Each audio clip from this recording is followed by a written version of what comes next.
Are you struggling to remove those fake PNG background from your images? In this video, I'll be sharing an amazing tool that can help you get rid of them easily.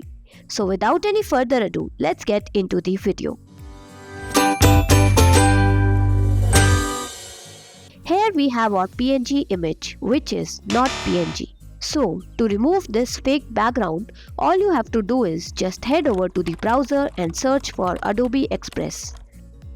Click on the first link here. Go to Edit section and here select Remove Background. Now simply click on Upload Image or drag and drop your file here.